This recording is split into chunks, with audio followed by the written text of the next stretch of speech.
Ah, le sabbat. Cette pierre d'achoppement pour les chrétiens, vraiment. Ils disent, hein, et peut-être que vous le croyez aussi, à ceci, Christ est notre sabbat. Christ est notre repos. Eh bien, sachez que le mot sabbat, en grec sabbato, en hébreu shabbat, signifie aussi cesser.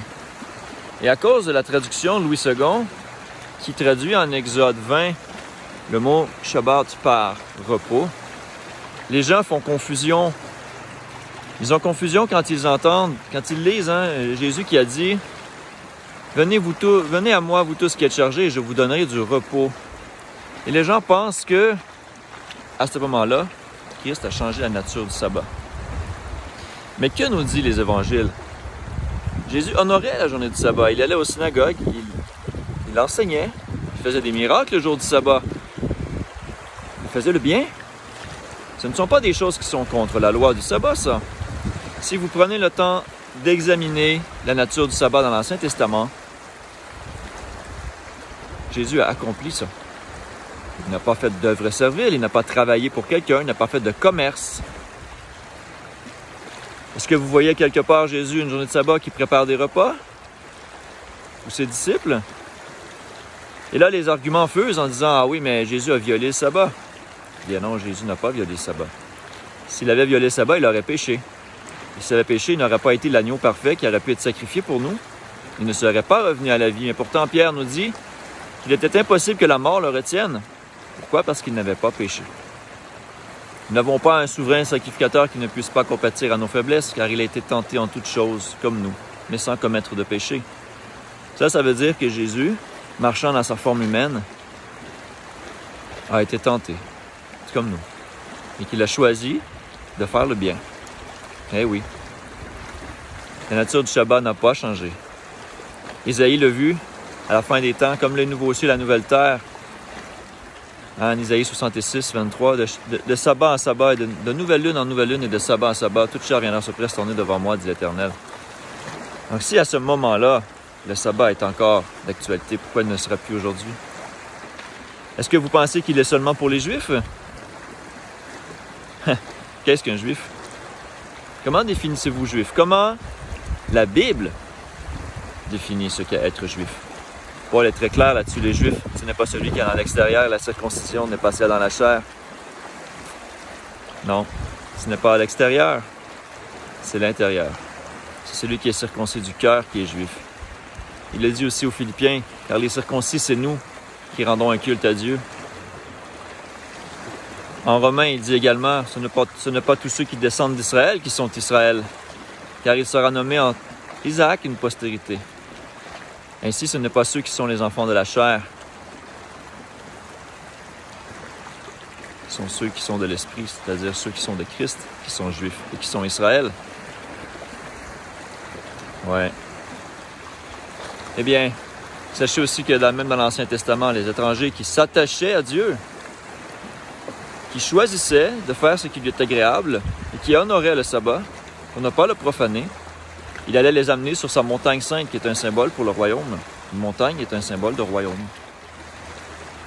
Donc c'est une promesse qui est même faite aux étrangers qui s'attachaient à Dieu. Pourquoi de nos jours ça serait différent? Vous croyez que la loi est abolie? Non, si la loi était abolie, il n'y aurait plus de péché. Par quoi les méchants seraient-ils jugés? Ah! Et le sabbat dans tout ça? Tellement difficile à faire, hein? Ben, c'est pas vraiment difficile à faire.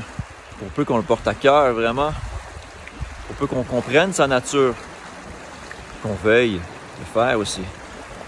Mais le vouloir, ce n'est pas de notre propre volonté. C'est lui qui produit en nous le vouloir. Et sachez que l'Esprit de Dieu produit, bien sûr, les fruits de l'Esprit. Hein, le contrôle de soi, la paix, la joie, l'amour, ces choses-là ne sont pas contre la loi, bien sûr que non. Et le sabbat, est-ce que c'est un fruit de l'Esprit? Eh bien oui. L'obéissance à la loi et au commandement de Dieu et l'action de l'Esprit en nous. Comme le dit Ézéchiel 36, verset 27, « Je mettrai mon esprit en vous et je ferai en sorte que vous suiviez mes commandements et mes lois et mes ordonnances? Est-ce que ça vous parle, ça? Jérémie dit quelque chose de similaire. J'écrirai ma loi dans leur cœur. Et c'est repris en Hébreux 10. C'est appliqué aux chrétiens. Ah, le fameux passage aussi d'Hébreux 4. Les gens prennent le premier verset et ils disent « Ah oui, mais pour nous qui avons cru, nous entrons dans le repos. » Alors ils disent « Nous avons cru en Christ, alors nous entrons dans le repos. Alors le sabbat est tous les jours. » Mais non. Lisez le contexte. Lisez de quoi on parle en Hébreux 3. On parle de ceux qui étaient au désert, qui se sont rebellés. Pourquoi ils se sont rebellés? Parce qu'ils étaient incrédules. Ils n'avaient pas la foi.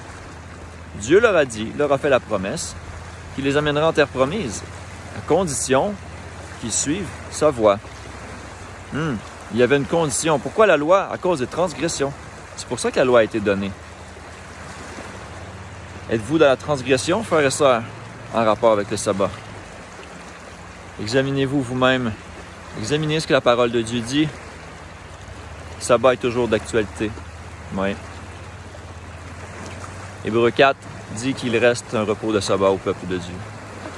Et il parle du 7e jour. Et quand on le regarde dans son bon contexte, on fait allusion à Ézéchiel 20, à Psaume 95. Aujourd'hui, si vous entendez sa voix, n'endurcissez pas vos cœurs, comme au jour de la révolte au désert.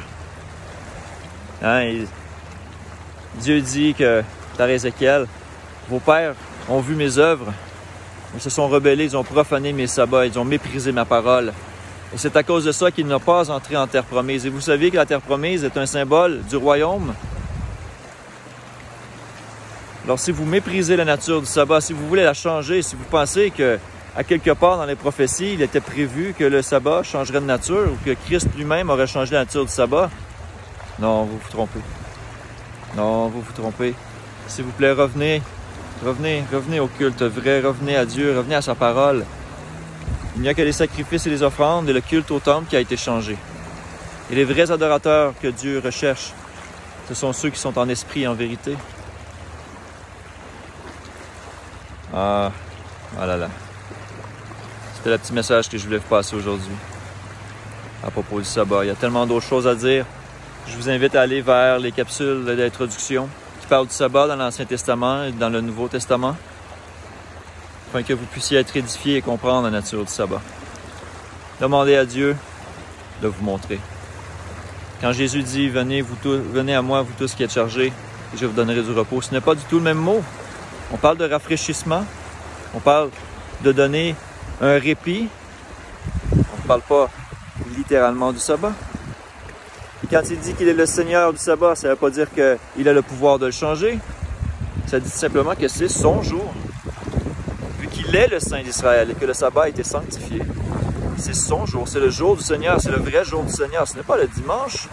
Le dimanche est une tradition d'homme.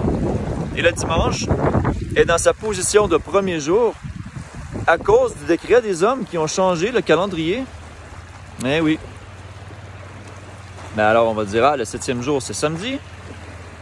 Ben, je vous répondrai que samedi, c'est le 7e jour de la semaine moderne.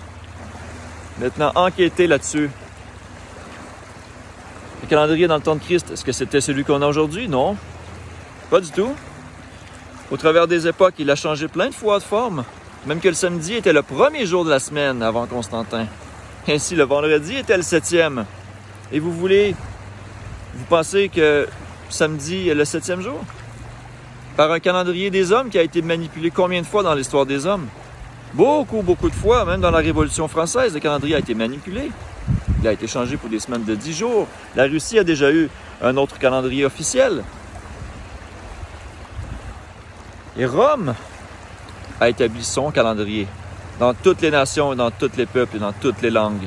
Il n'y a qu'une poignée de pays dans le monde qui n'ont pas accepté le calendrier grégorien. On peut les compter sur une main. Eh oui. La bête a séduit l'humanité entière dans un faux culte, dirigeant le culte de Dieu vers une autorité qui dépend des hommes. Pensez simplement à la date de ligne internationale, qui est une nécessité à cause du calendrier grégorien et du système de décalage horaire. Mais d'un côté de la ligne, Hein, c'est jeudi, et de l'autre côté de la ligne, c'est 1 jour, 2 jours plus tard. Ah, je ne suis pas certain, mais... Alors, si nous partons du même point et qu'on s'en va chacun de notre côté, et qu'on suit un cycle continuel de séjour, quand on arrive à l'autre côté, on n'est pas du tout la même journée. On se rend compte qu'on est victime d'un système de calcul du temps humain. Mais si vous revenez à l'horloge que le Créateur a mis dans le ciel, le soleil, la lune, qu'il a donné en partage à tous les peuples, et qu'on fait... Pardon, petite mouche.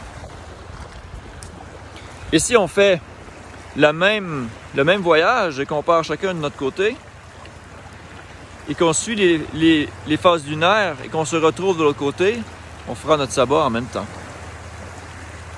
Eh oui. Prenez le temps d'examiner ça. Je vous invite à aller consulter ma liste de vidéos sur le calendrier. J'espère que ça va vous édifier et que vous allez être capable d'identifier la nature du sabbat. Quelle est la journée du sabbat? Comment les hommes ont manipulé le calendrier? Sous quelle tromperie on est encore aujourd'hui? C'est tellement important, mes frères et mes sœurs, car les temps prescrits, le sabbat du 7e jour en fait partie. C'est un signe d'alliance aussi. C'est une marque distinctive entre Dieu et son peuple, encore aujourd'hui. Oui, encore aujourd'hui. Ah, je rends grâce à Dieu pour cette belle journée et ce temps libre que j'ai pour vous faire ces petites capsules. Espérant que ça vous soit utile. Que Dieu le Père nous bénisse tous par son Fils Jésus. Merci, au revoir.